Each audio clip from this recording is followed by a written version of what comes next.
नाज़रीन कराम, शेख रशीद साहब के इंटरव्यू के रिकॉर्ड किए जाने के हवाले से तफसीलात सामने आई हैं और ये जो दावे सामने आ रहे हैं ये इंतहाई तशवीशनाक। किस तरह से शेख रशीद का गिरेबान फटा हुआ था और उसी हालत में घसीटते हुए समा न्यूज़ के दफ्तर में शेख रशीद को लाया गया। अलीम खान के दफ्तर में बैठकर शेख रशीद के साथ क्या कुछ हुआ और इस इंटरव्यू के हवाले से जो दावे सामने आ रहे हैं, कुछ नई चीज़ें हैं और दो इंटरव्यूज़ हैं। एक इंटरव्यू नहीं है बल्कि दो इंटरव्यूज़ हैं। एक इंटरव्यू है शेख रशीद का और दूसरा इंटरव्यू है बुशरा बीबी के साबका शौहर खावर मानिका का। और ये दोनों इंटरव्यूज़ जो है इस वक्त कहा यह जा रहा है और दावे उन लोगों की जानिब से जो इस निज़ाम और इस सिस्टम के बड़े करीब हैं और इसके एक तरह से सहूलतकार हैं सहाफ़ती हलकों के अंदर, उनकी तरफ से ये दावे हो रहे हैं कि ये इंटरव्यूज़ बड़े ख़तरनाक हैं क्योंकि इसमें बहुत सी बिलो द बेल्ट चीज़ें भी हैं। इमरान खान साहब जो हैं उनकी निजी ज़िंदगी के हवाले से बहुत से मामलात हैं और कुछ ऐसी बातें भी। अब इस सब के अंदर जो क्लेम आया है शेख रशीद के इंटरव्यू के हवाले से कि किस तरह से शेख रशीद साहब पर तशद्दुद हुआ और जो एंकर हैं मुनीब फारूक समा न्यूज़ में, वो किस तरह से शेख रशीद साहब को बचाते रहे और शेख साहब की आंखों में आंसू थे। जो दावा है, पहले मैं वो क्लेम आपके सामने रखूंगा, फिर इस हवाले से मेरे पास क्या इत्तलात हैं, शेख रशीद साहब के इंटरव्यू के हवाले से मेरे पास क्या इन्फॉर्मेशन है, मैं वो इन्फॉर्मेशन भी आपके सामने रखता हूं ताकि चीज़ें आपके सामने मजीद क्लियर हो जाएं। जिन लोगों ने अभी तक वीडियो को लाइक नहीं किया, कमेंट नहीं किया, उनसे ये दरखास्त है कि लाइक और कमेंट करना मत भूलिएगा क्योंकि हमारे चैनल्स को रिपोर्ट किया जाता है। बहुत से लोग हमारे तर्ज़े सहाफ़त से खुश नहीं है, तो आपके लाइक्स और कमेंट्स हमारे लिए बहुत ज़्यादा ज़रूरी है। और बारिश शुरू हो चुकी है तो यहाँ पे वीडियो रोकते हैं और किसी ऐसी जगह पे जाते हैं जहाँ पे बारिश कम हो, इससे पहले कि ज़्यादा हो जाए बारिश और हम भीग जाएं। रिज्यूम करते हैं उसके बाद। तो जी नाज़रीन कराम, तफसीलात आपके सामने रखते हैं और खबर मानिका साहब वाला जो मामला है उस मामले पर भी बात कर लेते हैं। और ये इंटरव्यू के जो दावे सामने आ रहे हैं, क्लेम सामने आ रहे हैं, शेख रशीद साहब के इंटरव्यू के हवाले से खबर आई थी, लेकिन उस वक्त चूंकि मैंने आपके सामने ये बात रखी थी कि शेख साहब का जो इंटरव्यू है वो उस वक्त तक रिकॉर्डेड नहीं था, लेकिन जब ये इंटरव्यू रिकॉर्ड हुआ तो ये खबर हमने अपने इस यूट्यूब चैनल के जरिए ब्रेक की कि मुनीब फारूक साहब हैं, उनके शो के अंदर शेख रशीद साहब का जो ये इंटरव्यू है ये रिकॉर्ड हुआ है और शेख रशीद साहब समा के ऊपर बहुत जल्द आपको जलवा अफरोज नजर आएंगे। और इस सब के अंदर ज्यादा इंपॉर्टेंट चीज ये भी है कि रिसेंटली इंटरव्यूज की कुछ सीरीज चली है। There has been a series of interviews in Pakistan जिसमें उस्मान डार का इंटरव्यू है, उसके बाद आपके सदाकत अब्बासी साहब का इंटरव्यू है, फिर फरूख हबीब साहब जो हैं उनके हवाले से भी ये चीज़ सामने आई कि फरूख हबीब साहब ने अचानक इस्तेकाम पाकिस्तान पार्टी के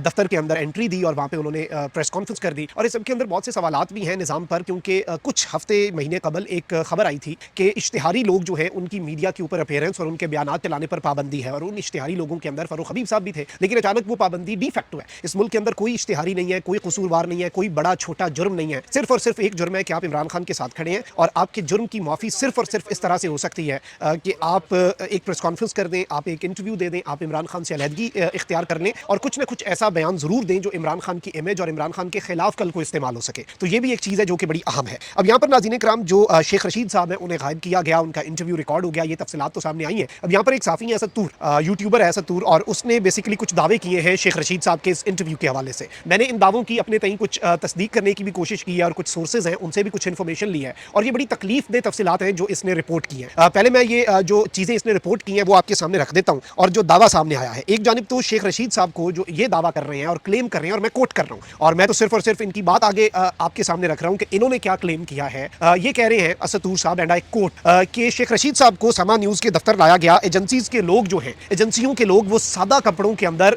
इन्हें लेके आए और एजेंसियों के लोग शेख रशीद साहब का उस वक्त जिस वक्त उन्हें समा के दफ्तर में लाया गया तो उनका जो गिरेबान है वो फटा हुआ था और इसी हालत के अंदर उन्हें घसीटते हुए समा न्यूज़ के अंदर लाया गया। और आपको पता है न्यूज़ रूम होता है, ढेर सारे लोग काम कर रहे होते हैं, एक दफ्तर है, वहां पे सब लोग शशदर रह गए, हैरान रह गए कि ये हो क्या रहा है। Out of nowhere, out of the blue, एक 8 मरतबा MNA रहने वाला, पाकिस्तान में दर्जनों वजारतें रखने वाला शख्स जो है उसे उसका गिरेबान फटा हुआ है, सादा कपड़ों में मलबूस लोग जो हैं वो उसे घसीटते हुए एक न्यूज़ चैनल के दफ्तर में ला रहे हैं और उनका गिरबान फटा हुआ था। वहां से पकड़ के शेख रशीद साहब को अंदर लाया गया और ये अंदर कहां पर लाया गया, अंदर नाज़रीन कराम लाया गया अलीम खान साहब जो हैं उनके दफ्तर में। और अलीम खान साहब क्योंकि समा न्यूज़ के मालिक हैं, अलीम खान साहब अपने दफ्तर में मौजूद नहीं थे, ये भी मैं आपको बता दूं, वो बैरून मुल्क हैं, लेकिन CEO का जो ऑफिस है उसमें उठा के रखा गया शेख रशीद साहब को। दफ्तर में शोर मचा, ये क्या हो रहा है, क्या मामलात हो रहे हैं। समा की मैनेजमेंट जो है उसने इंटरवीन किया कि ये कहाँ से किस बंदे को किस हालत में, यानी जो इंप्लॉइज हैं उन्होंने ये सब देखा है बकौल असद तूर साहब के। इस सब के अंदर जब शेख रशीद साहब को बिठाया गया ऑफिस में तो भी एक बंदा जो है उसने शेख रशीद साहब का लगातार गिरेबान पकड़ा हुआ था। एक शख्स था जिसने शेख साहब का गिरेबान पकड़ा था और एक शख्स उनके दाएं और एक शख्स उनके बाएं खड़ा रहा अलीम खान साहब के उस दफ्तर के अंदर जब वो मौजूद रहे। अच्छा जी, सबके अंदर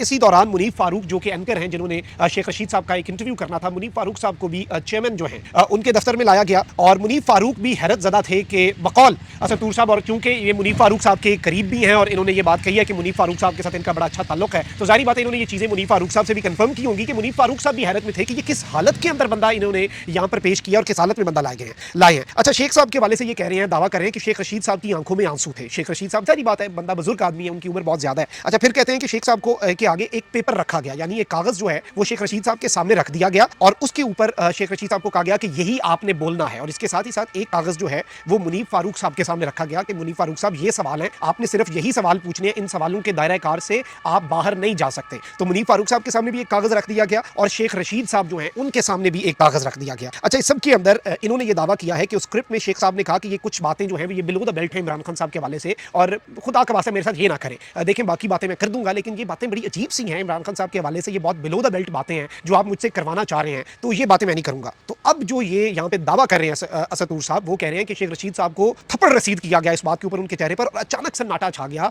मुनीफ फारूक और एक और मैनेजमेंट के शख्स वहां पे बैठे थे, वो सकते में आ गए कि ये हमारे सामने दफ्तर के अंदर बैठ के क्या हो रहा है, और शेख साहब को कहा गया वही करना है जो हमने तुम्हें कहा है और वही तुमने करना है, इसके अलावा तुमने कोई इधर उधर नहीं जाना। और इस सब के अंदर शेख साहब ने हाथ जोड़े कि मेरे साथ ये ना करो, मैं ये बातें नहीं कर सकता जो आप जो तुम मुझसे करवाना चाह रहे हो। तो ये जो सारी चीजें जाहिर बात है ये बहुत बड़ा कंसर्न वाली बात है, बहुत बड़ा ये मैं समझता हूँ अलार्मिंग बात है कि अगर if it is too hard to believe what he is saying, और ये जो दावे कर रहे हैं। लेकिन चलें, अच्छा, कह रहे हैं कि मुनीफ फारूक ने भी इंटरवीन किया और मुनीफ फारूक ने कहा कि आप ये ना करें इनके साथ, लेकिन एजेंसी वालों ने कहा कि बकौल इनके कि एजेंसी वाले कह रहे थे कि आप बीच में ना पड़े, आप इस इशू के अंदर ना आए, आपको जितना कहा गया अपना काम करें, आपका काम है सवाल करना, आप सवाल करें जो आपको सवाल लिख के दिए गए हैं। अब ये वो वर्जन है जो इस वक्त आया। अब जो मैंने इसके हवाले से तस्दीक की है, तो शेख रशीद साहब के हवाले से, उनके करीबी जराये के हवाले से मैं आपको ये बता सकता हूँ कि शेख साहब के बारे में ये जो कहा जा रहा है कि शेख साहब को कोई थप्पड़ रसीद किए गए, तो शायद इसमें अभी इसकी कंफर्मेशन नहीं आ रही, ये कुछ एग्जेजरेशन हो सकती है, इसकी कंफर्मेशन नहीं हो पा रही। लेकिन शेख साहब के साथ ऑब्वियसली आपको पता है कि जो कुछ लोगों के साथ किया जाता है जब उन्हें उठाया जाता है और जिस तरह से उन्हें फोर्स किया जाता है, लेकिन इससे एक चीज़ बड़ी वाज़ेह है जो इस वक्त समझी जा रही है कि इमरान खान साहब और उनके साथ देने वालों के लिए इस वक्त कोई गुंजाइश जो है वो निज़ाम के अंदर नहीं है। अब ये जो तल्ख और इंतहाई अफसोसनाक तफसीलात हैं, जाहिर बात है इनकी अभी मजीद सोर्सेज से कंफर्मेशन आएगी तो पता चलेगा। मैंने तो मनोवन जो एक वर्जन इस वक्त फ्लोट कर रहा है उसके सोर्स के साथ, यानी सोर्स साथ मेंशन करके आपके सामने रख दिया कि ये बात कर रहे हैं। और इससे पहले आप देख लें, वैसे हमारे मुल्क के अंदर एक बड़ी अच्छी चीज़ है कि साफियों को बहुत ज़्यादा आज़ादी है। देखें, जावेद चौधरी साहब पाकिस्तान के सीनियर साफी हैं, और वैसे अभी एक और साफी साहब ने कह दिया है कि शेख रशीद साहब का इंटरव्यू और खबर मानिका का इंटरव्यू इमरान खान की निजी जिंदगी को हिला के रख देगा और इमरान खान साहब मॉरल ग्राउंड्स खो देंगे कि उसके बाद इमरान खान साहब जो है वो सियासत करने के काबिल ही नहीं रहेंगे, वो इखलाकी जवाब खो बैठेंगे। तो ये सारी चीज़ें हो रही है, यानी अब जो खेल है वो सिर्फ 9 मई के वाक़यात की प्लानिंग से हटके खान साहब की निजी जिंदगी और खान साहब को उस तरह से हिट करने के ऊपर भी बातें जो है वो चल पड़ी हैं। अब ये नुकता भी आप अपने ज़हन में रखें, और इसके साथ साथ हमारे मुल्क में देखें सहाफ़ियों को बड़ी आज़ादी है, वो खुलकर पाकिस्तान के इदारों के बारे में ये बात करते हैं। जावेद चौधरी साहब ने ये बात की कि अब इदारों ने ये फैसला कर लिया है, रियासत ने ये फैसला कर लिया है कि हमने बंदे गिरफ्तार नहीं करने, उन्हें अदालतें छोड़ देती हैं, कल एक केस में फिर हमें दोबारा पकड़ना पड़ता है, फिर ये वो परवेज लाई को कर लेते हैं, हमने जो करना होता है, निज़ाम रिएक्ट कर जाता है। लेकिन चले बंदा गायब करें और बंदे को गायब करेंगे, उससे इंटरव्यू दिलवा देंगे। जावेद चौधरी साहब की ये बात करनी थी कि बंदे गायब होना शुरू हो गए और उनके इंटरव्यूज आना शुरू हो गए, और इससे भी बहुत से क्वेश्चन जो है वो रेज हुए, जारी बात है, निज़ाम के ऊपर, सिस्टम के ऊपर। और ये भी अब एक असदुर साहब बात कर रहे हैं कि एजेंसियों के बंदे शेख रशीद साहब को लेकर आए, ये बहुत बड़ी बात है। मैं समझता हूँ इन्वेस्टिगेट होनी चाहिए, और पाकिस्तान की जो जुडिशरी है, मैं समझता हूँ देखें हर चीज़ जो है वो आइन और कानून के दायरे में रहकर होनी चाहिए। सब अपने अपने आइनी दायरा कार के अंदर रहकर काम करें, मुल्क तब तरक्की करेगा, बिलाशुबा तरक्की करेगा। जब भी कोई मुल्क की खातिर भी, अगर आपकी नीयत भी ठीक है, आपको लगता है कि मुल्क किसी तरीके से ठीक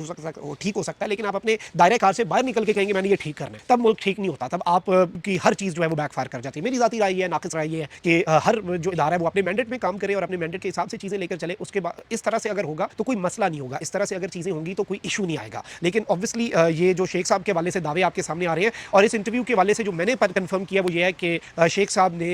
हतल इम्कान कोशिश की है कि खान साहब की जितनी बचत हो सके इस इंटरव्यू के अंदर, अपने आप को बचाते हुए। ऑब्वियसली अपने आप को बचाना भी तो पहली जिम्मेदारी है उनकी, और अब तो पीटीआई वाले भी कहते हैं कि भाई जो इंटरव्यू दे रहा है उससे कोई उन्हें गुस्सा नहीं है, कोई उनके ऊपर उन्हें वो बातें नहीं है। और इमरान खान साहब भी कहेंगे कि भाई चलो ठीक है, अब इनकी जितना कुछ हुआ है। और ये हमाद अजहर साहब ने बात की कि एक बंदा जिसने रिसेंटली एक इंटरव्यू दिया या प्रेस कॉन्फ्रेंस की, उसने मेरे से रब्ता किया और उसने बताया मेरे साथ क्या हुआ।